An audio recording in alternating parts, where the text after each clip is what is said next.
வணக்கம். 8ஆம் நம்பர் தலைவர் பேசுறேன். குஜராத் நீதிமன்றம் ஒரு 10 நாளைக்கு முன்னாடி வெகு சிறப்பான ஒரு தீர்ப்ப குடுத்துருக்காங்க. அது என்னன்னு கேட்டீங்கன்னா, போலீஸ் அவங்க அண்ணன போட்டு அடிச்சுக்கிட்டு இருக்காய்ங்க. அடிச்ச உடனே அவங்க தங்கச்சி செய்தி கேட்டு ஓடியாரு. பக்கத்துல வீட்ல பக்கத்துல கேட்டு ஓடியாரு. ஓடியாந்து "ஏன் என் தம்பிய அடிக்கிறியா?" அப்படின்னு சொன்ன உடனே, அடிக்கிறத நிப்பாட்டிட்டாங்க. அடிக்கிறப்ப "வாங்கம்மா ஸ்டேஷனுக்கு போவோம்" அப்படின்னு ஸ்டேஷன்ல கொண்டு போய் அடிக்கும்போது, இந்த பொம்பள புள்ள வீடியோ எடுத்துச்சு. வீடியோ எடுத்தவொடனே பார்த்தீங்கன்னா, இத வச்சு அதுக்கு ஹைகோர்ட்டுக்கு போக, எஸ்பிட்ட மனு குடுக்க, எஸ்பிட்ட மனு குடுத்துட்டு ஒண்ணுமே கேட்கல. அடிக்கிறத, நேரடியா அடிக்கிறத, வையிறத, போலீஸ்காரங்க வைவாங்கல்ல. அவன இவனேன்னு வைவாங்க. விசாரணைக்கு போனாச்சுன்னா. ஒரு சந்தேகப்பட்டு கொண்டு போனாங்கன்னா, அவங்க பயங்கரமா வைவாங்க. அடிப்பாங்க. அப்ப இதெல்லாம் வீடியோ எடுத்துக்கிறது. இந்த வீடியோவ போலீஸ்காரங்க என்ன பறிச்சுட்டாங்க.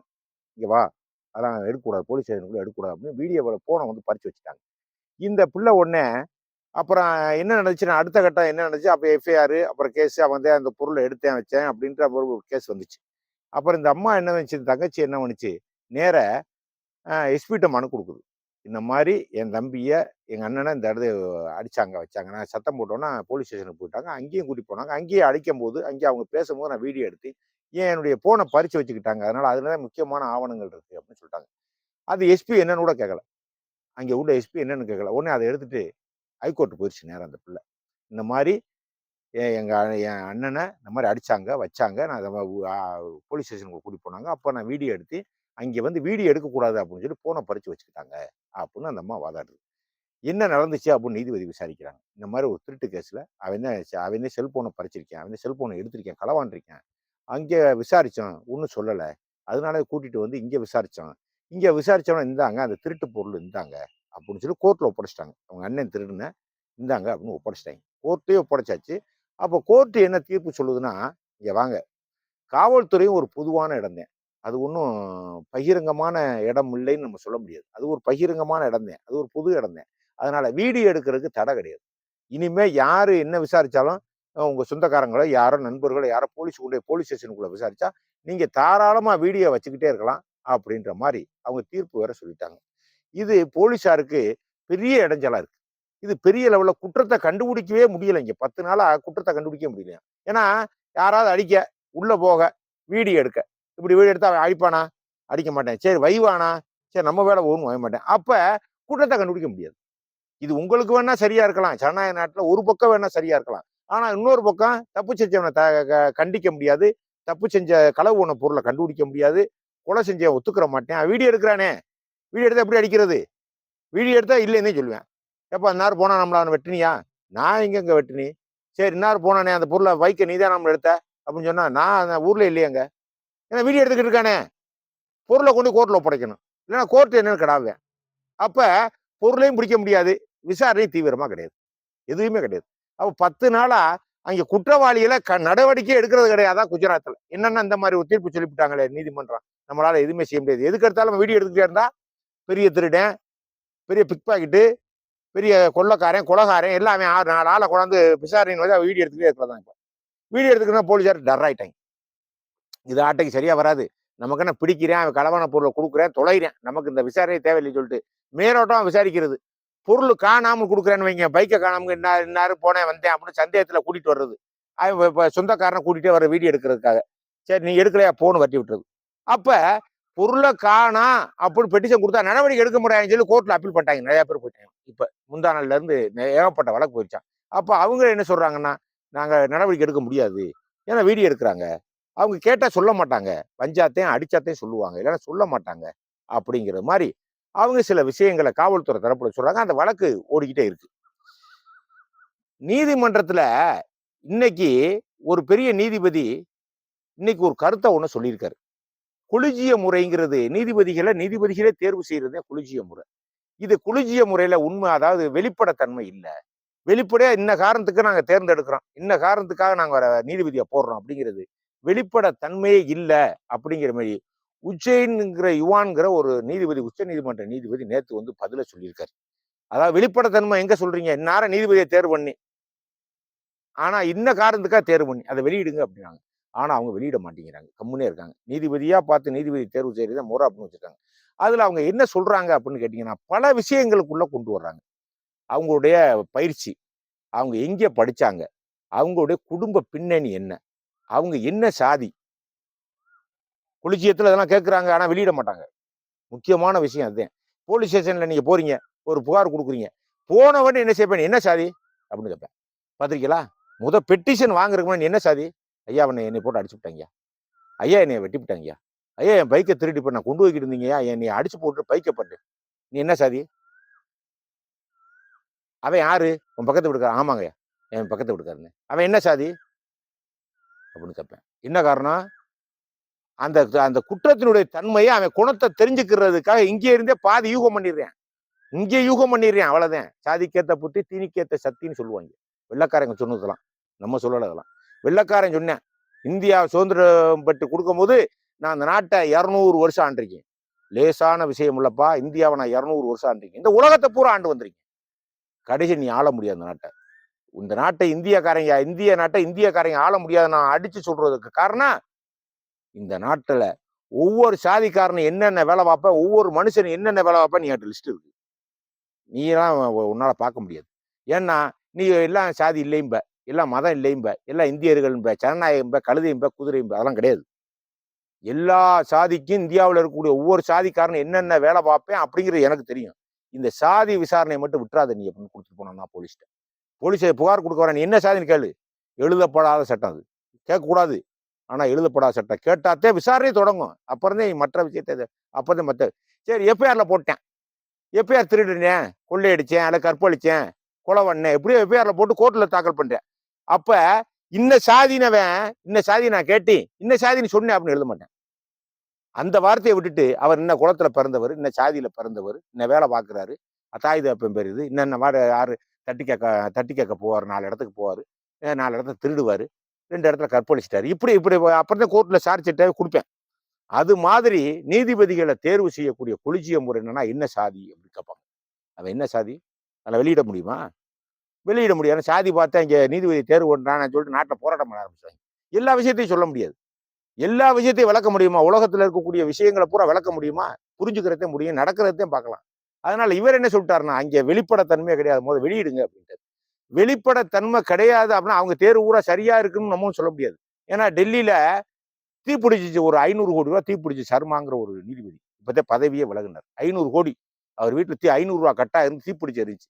தீயணைப்புக்காரங்க தீ எரியுதுன்னு சொன்னோனே, அவன அமர்த்தும்போது தான் பார்த்திருக்கேன். ஒரு 500,00,00,000 எரிஞ்சு கிடந்தது.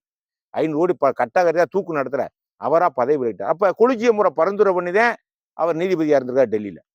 அவர் நீதிபதியா இருந்தா அப்படியுமே கொலிஜியம் முறை தவறு பண்ணின்னு தான் அர்த்தம். தவறு முறை அத கொலிஜியத்தால கண்டுபிடிக்க முடியும்னு தான் அர்த்தம். அவர் என்ன சாதியா இருந்துட்டு போறாரு. அப்புறம் எப்படி அவர் தப்பு பண்ணாரு? அப்புறம் இவ்வளவு பணம் சேர்த்தாரு? தப்பா தீர்ப்பு சொல்லித்தான் அவ்வளவு பணம் சேர்த்திருக்காரு. அப்ப கொலிஜியம் முறை அவங்க ஒரு வரமுறை வச்சிருக்காங்க. என்ன ஜாதி? அவர் எங்க படிச்சிருக்காரு? எங்கே படிச்சிருக்காரு? அவர் இதுவரைக்கும் தீர்ப்பு சொன்ன தீர்ப்புகள்லாம் என்னென்ன அப்படின்னு ஆய்வு பண்றாங்க.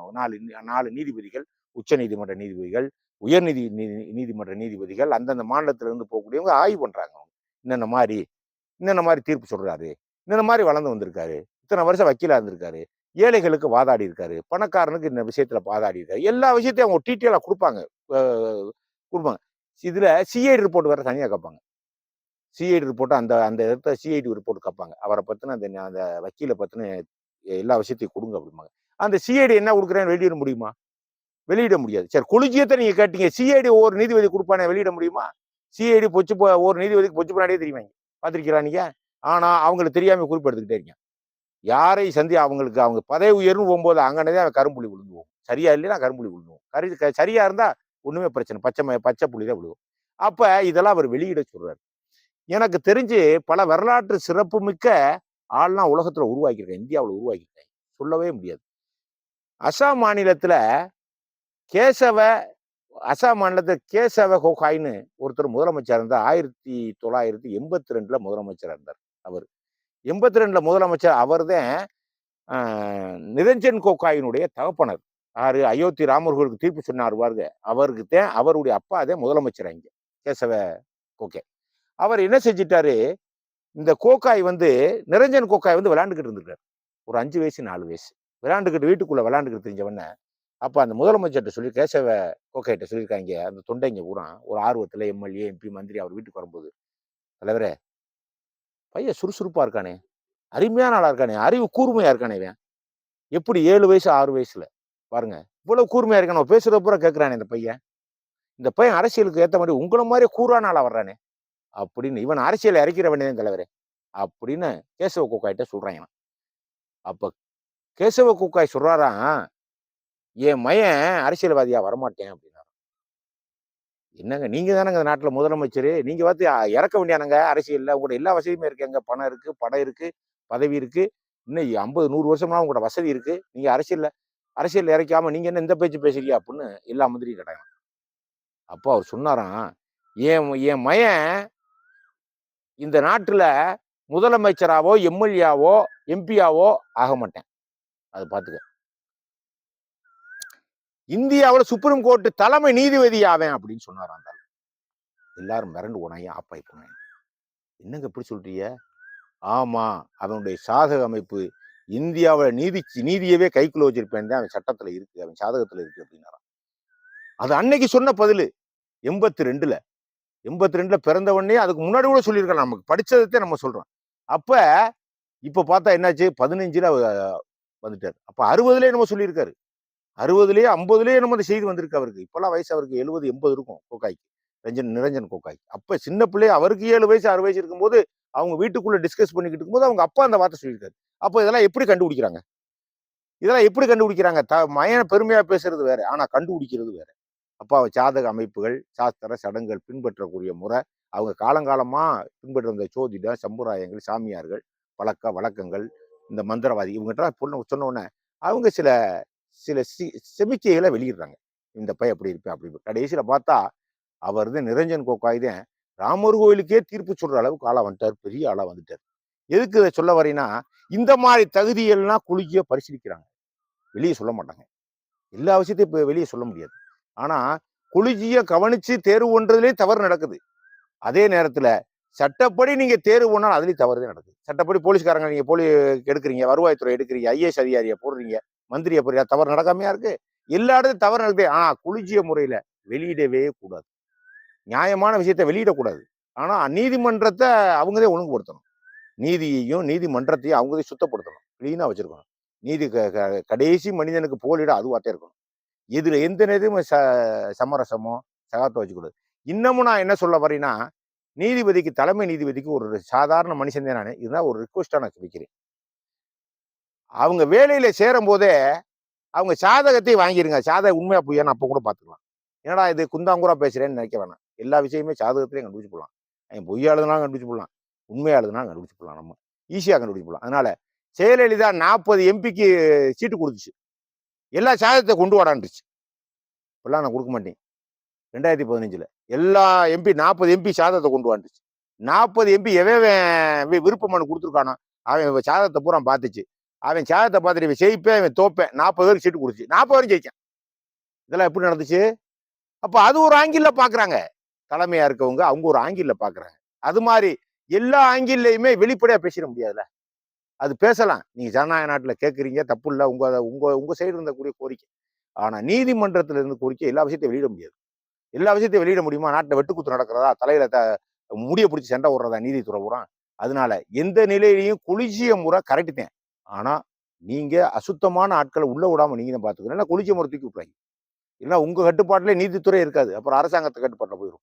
இப்ப எப்படி அரசாங்கம் ஒரு ஆளுக்கு எப்படி வேலைக்கு எடுக்கிறேன், 10 லட்சம் கொடு, 50 லட்சம் கொடு, 1 கோடி கொடுப்புன்னு கிடக்குது. அந்த மாதிரி குளிஜியம் ஆயிடக்கூடாது. நீதிபதிகள் ஆயிடக்கூடாது.